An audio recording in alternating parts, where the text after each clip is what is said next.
Okay, time for the third one in the Meta Liberation Army series.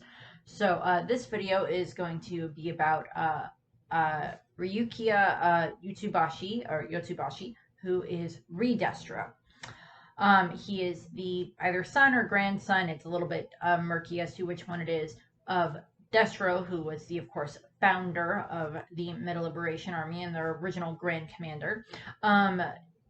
Re-Destro has held several titles. He is the president and CEO of the Detronat Company, which is a lifestyle support company for people that have quirks. He is then also the Grand Commander of the Meta Liberation Army, and then by the end of that arc, where it's the My Villain Academia arc, he gives up that title, and he is then kind of just one of the lieutenant type members of the Paranormal Liberation Front, which is led by Tomura Shigaraki. So he's been through quite up down demotion, and just support the crazy guy with the destructive quirk.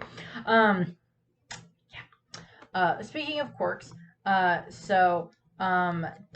Re-Destro's quirk is, and I mentioned this, it is called Stress.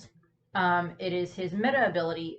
In the Meta Liberation Army, their quirks are usually referred to as meta abilities, as opposed to quirks, which is, I think, just like another way of like saying, well, they took the word quirks from like our founder's mother, and then they shifted that into using it as like this overall term. And at the time when the Meta Liberation Army was first founded, meta abilities were what they originally referred to as. So they've shifted that a little bit. But they're usually referred to as just the meta ability. So his meta ability is Stress. As I said, it allows him to store up any fear and anger and or frustration that he feels, and then he convert that into raw power. And this allows him to increase his size and his strength significantly, depending on how much stress he is outputting at the time. And he states it's like, I'm the CEO of a company. I'm the leader of this, Liberation Army. I got a lot of stress. I got to deal with at times, and I got a lot of stress to build up and everything. And whenever he uses his power, we see this kind of like a darker coloring like come across his face or come across his body, depending on where he's using it. Because at one point, like, he's attacked by like one of the Twice clones, and he just puts like a little bit of like his stress power into his finger, and he just like stabs the clone, and the clone dies, disintegrates. And then other one, like, he like buffs up his arm really big, and then he like grabs whoever it is that he's grabbing, and he kind of like crushes them. So there's a difference there in regards to like what he can do, but it really enhances his physical strength and his speed, so he can be extremely fast at times. And then over the course of the time that we see him fight, mainly over the course of the time that we see his fight against Shigaraki, which is actually kind of a very interesting fight to watch in regards to the fact that like Shigaraki is like slowly like having this like weird awakening type thing while everything's going on. And this is where, like, during this whole fight is when we get, like, Shigaraki's full flashback in regards to his parents and his sister and his grandparents and the dog and, oh, God. Where he got all the creepy hands from. But that's a video I technically already made. So one of the things, of course, is the main moves that he tends to have are, Re-Destro tends to have are 80% liberation, which is where he's like releasing, I'm assuming, like 80% of like the stress that he's built up in his body over like a certain amount of time, and he can release this like stockpile stress, and he gets like huge, and he's like extremely strong at this point in time. And then he can release this thing that's called stress output burden, which is where he like focuses a bunch of the stress, and then he can like push it into another individual. We see him send this power into Shigaraki at one point in time, and Shigaraki does take a fair amount of damage at that point in time. But bear in mind, Shigaraki has been spending the last, like, I think it's month and a half, like having to deal with like Gigantamakia, like almost like 48 hours at a time, with like very little rest in between, having to deal with Gigantamakia at that point in time. And then Re-Destro also has his 100% stress output, which just further increases his power even more. He does have a piece of equipment that he tends to work with, which is called Colostro, which is this giant wearable suit that Detronat developed that increases and amplifies his stress ability even more. So he can release like 150% of his stress power. The suit itself is destroyed during his fight with Shigaraki. Now we're going to go into a little bit more of that's the brief overview in regards to what Re-Destro's quirk is. So now we're going to go into more of what his history is. So, when he was very young, Ryukiya is told that he is given this task to carry out that Destro is his ancestor and that he must carry on his legacy and must carry the Metal Liberation Army into the future and everything like that. As I stated, it's either he's his son or his grandson, one of the two. You'd think the government would be able to go, you got the same name as this other guy that was a villain 50 years ago or something like that. We're going to do a genetic test on you real quick. But that's just one of those things where it's just like, that's kind of on the government's fault if they did this and they didn't do any investigation into regards to you're the descendant of this crazy guy that was a terrorist. Maybe we should keep a better eye on you than, certain things. You and the people that are around you. Yeah, that might have been a wise decision. But also, so then Destro, or he then, Ryukiya takes on the name of Re-Destro. Answer to his ancestor. And he then starts to build up the Metal Liberation Army even more. He creates the Detronat Company, which, as I said, is this lifestyle company that makes clothing for people that are different shapes and other things that are very useful in regard to improving the lifestyle of people who have different quirks, certain they use the example of the woman with 4 arms, or the kid that has wings, or this guy that looks like a walrus or something like that. And I stated this in the first video for these things. I really wish that they had used the Detronat commercial in the anime. I really hope they do. I think that would be so funny. And okay, so as I'm watching the anime, I'm like, okay, the guy sounds familiar in regards to, this English dub and everything like that. And I'm just like, okay, and I looked it up. And he's Sonny Strait, who is the original voice of Present Mike in the English dub for My Hero. And then unfortunately, because of health issues, he couldn't, I think it was throat issues, he couldn't do Present Mike's voice anymore. So then someone else does Present Mike, but now he's doing Re-Destro. And he's, of course, also the voice of Usopp in One Piece. So I'm like, didn't they make Usopp a bad guy? Then again, of course, it's also the guy that voices Sanji is also playing, Shigaraki. So, and he sounds a little bit more like Sanji at some points during the fight between Re-Destro and Shigaraki. He sounds a little bit more like Sanji during some of those things. Not as suave as Sanji, but you can hear some of it coming through, which is actually really odd to listen to. And actually, oh dear God, please don't overlay that with Sanji, because that's creepy. So he built up Detronat, and he's the president and CEO of Detronat, and they make all these lifestyle things that help make life easier for people who have quirks that very much more change their physicality and everything. And then they started to branch out into making different support items. Obviously keeping the really, really good ones for themselves and everything, like the Colostro suit that he wears, and several of the other items that other members of the Quirk Liberation Army have, or the Metal Liberation Army have. Curious has one, and so does Trumpet.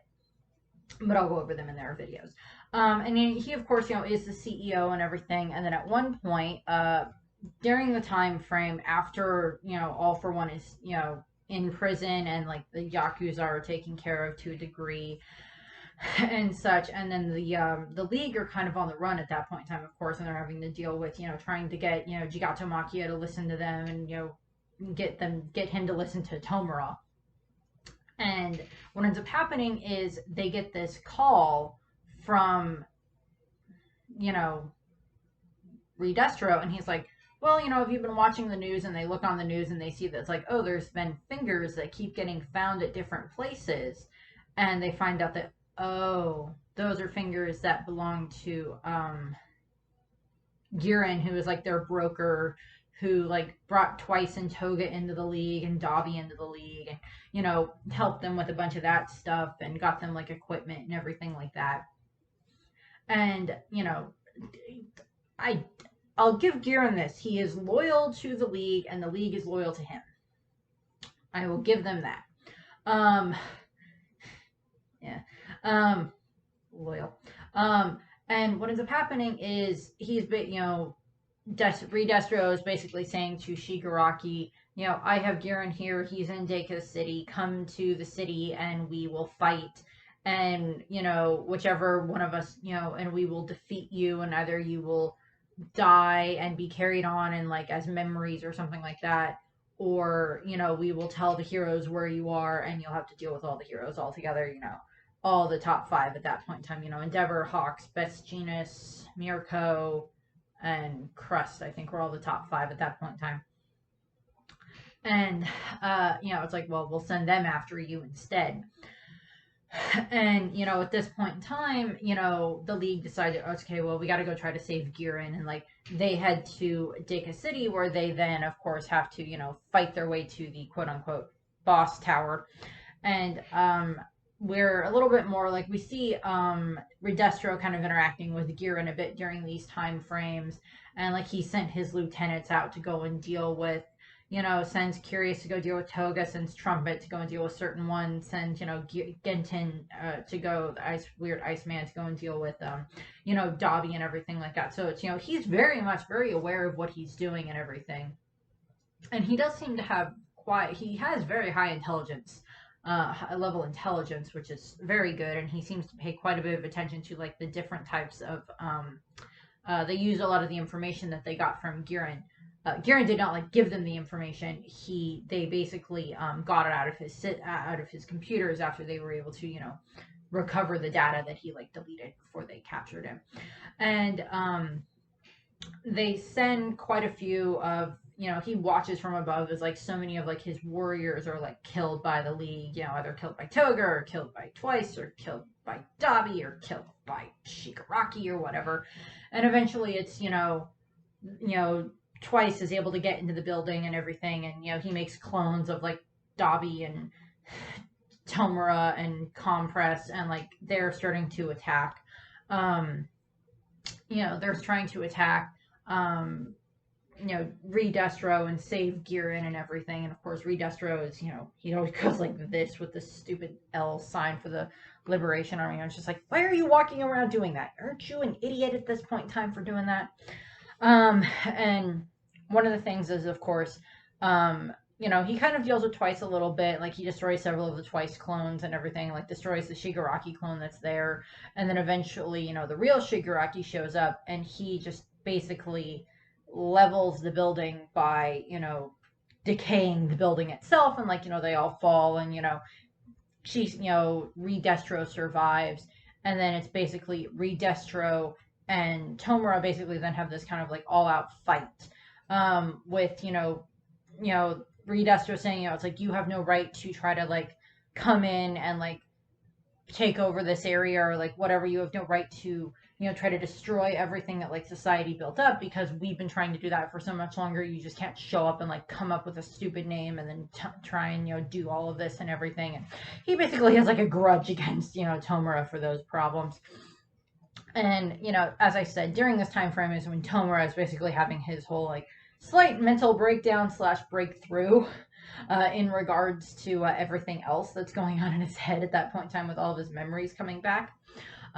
Which, I mean, it's like, okay, Senor Pink, so you want to go further than One Piece, right? Senor Pink had this horrible backstory with his wife and his son, and, Horikoshi is just like, Oda, I see you're Senor Pink. I raise you, child that disgraces your family. And then basically walks around with their hands on him for the next like 10 years, 10, 15, whatever, however many years. And I'm just like, but sorry, back to Destro or Re-Destro. And what ends up happening is You know, Tomura and Re-Destro are fighting it out, and he at one point, has like fully like activated all of his stress power and like is hitting Tomura with them, and Tomura keeps, preventing the attacks or taking the attacks head on and surviving them and everything like that, and he continues to um, do more and more damage to Tomura, but he's also taking damage in the process. And then he uses his giant, suit of armor, Claustro that he uses, and Tomura then like destroys that. And Tomura does like this huge, just giant release of his quirk where he just like decays so much in the area. And during this time frame is when Re-Destro has to like chop off his own legs in order to prevent the decay from like spreading up and destroying his body. And during this time, he's like had this breakthrough. He's like staring at Tomura, and he's like realized that the man that can bring about this future that I want, that can destroy the building blocks that are going on in society right now, is this man in front of me. And like the battlefield like clears, and like all of these like all the like members of the Liberation Army and like whatever members of the League are there, and like they're running up and like watching to see what happens. And Tomura is watching him, and like Re-Destro like surrenders. He like bows and surrenders and like hands over full control of the Meta Liberation Army to Tomura and to the League and everything, and like you are now the new Grand Commander of this. And Tomura takes that, and then we cut to like a week later, and we have it be that they release like press releases and everything like that into the news, to state what happened at Deka City, which I'll go over a little bit more with Curious and Skeptic and the Warriors in regards to like how they spin this to the public. But it's like, oh, there was a villain attack in Deka City, and like some of the residents had to fight back against the villains to help the heroes. And yeah, the people, the villains died, but some of the civilians died and everything. And like the CEO of Detronat had been in town at the time, and he, via certain things, he had to like, he survived, but he had to amputate his own legs to survive, type of thing. So it's not a lie, just a big omission of a large amount of the truth that actually happened. You're the cause of all of this. And what ends up happening is, Re-Destro hands over full command of the Paranormal Liberation Front to Tomura and to the different members of the army of the the former League of Villains that have now joined with them. And actually, Re-Destro and Spinner were the ones that came up with the Paranormal Liberation Front name, which I just find funny. And of course, Re-Destro is like one of the lieutenants in the army. And then he's basically in like a very high-tech wheelchair at this point in time, and he's like very submissive to Tomura, and like, how can I help you? What can I help you with now? What can I help you with now? And it's just like, oh god, please go away. Tomura's answer, go away. Okay, runs away. Like wheels away really quickly on the wheelchair, which is funny. We don't really see a huge amount of Re-Destro during the Endeavor Agency arc or the Paranormal Liberation arc. We see him a tiny bit like in the commercial that he's in, and there's like a few other little bits that deal with it there, but he's not super there. He helps Hawks with like getting information, or like Hawks brings them more information, and he's one of the people that like Hawks gets orders from at times. Because Hawks is undercover as a member of the, working with the League, working with the Liberation Army. And then one of the things that happens is, of course, during the Paranormal Liberation War arc, is I think it's Re-Destro has to fight against.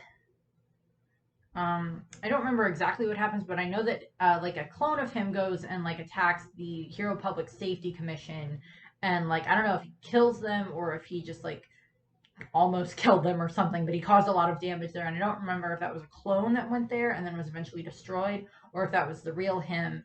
But I think it's the real him that's like at the Paranormal Liberation Front hideout where everything's happening and where like all the heroes attack and everything.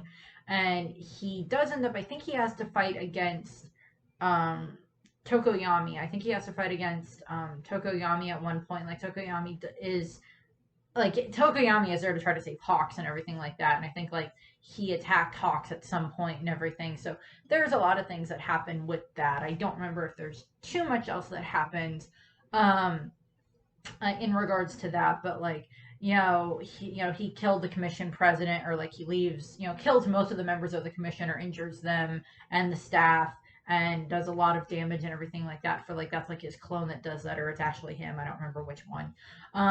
But currently in the manga, he is arrested, if I remember correctly. He has been arrested, and he is currently, along with a bunch of his other subordinates, being held somewhere. I don't remember. I think he also has to fight against Cementos at some point. But I think Cementos mainly has to fight Getten. And one of the other things that we see in regards to Re-Destro is that, and this is coming through the eyes of the different members of the League, like he's the one that helped Curious kind of become what she had been. Like she had been this very timid reporter, and then he helped her get past that and turned her into this very confident reporter that we see her being. And Curious will be the next video that I do. And then the other one is with Getten, the Iceman.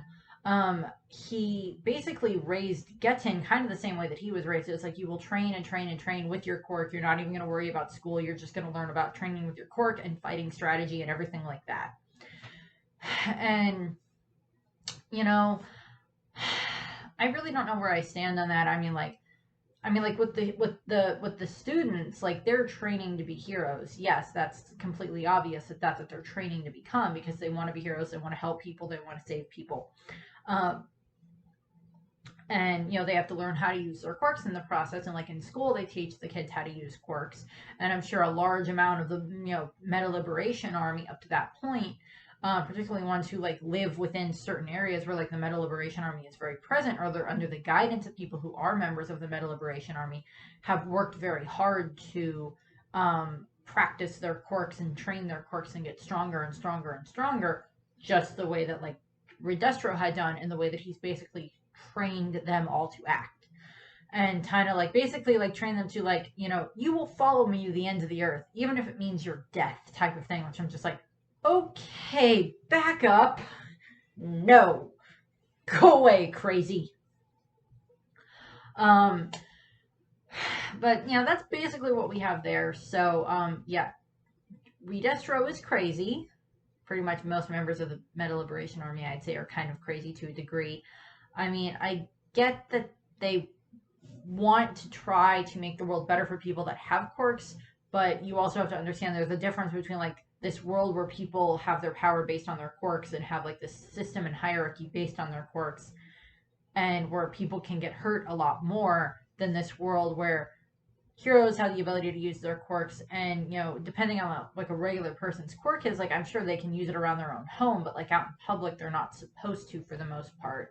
I mean, like, I'm sure there's rules, like, I know that there are rules like, oh, if like a child's quirk activates on accident, like when they're really young or something like that, like the child probably won't get in trouble for it. But like if you're like Bakugo's age and you did something out in public and you weren't supposed to, you would probably get into trouble. So there's you can kind of see it from both sides for what the Liberation Army wants to do. So that's what I have for this one. Curious will be the next one, and then it should be Trumpet and Skeptic.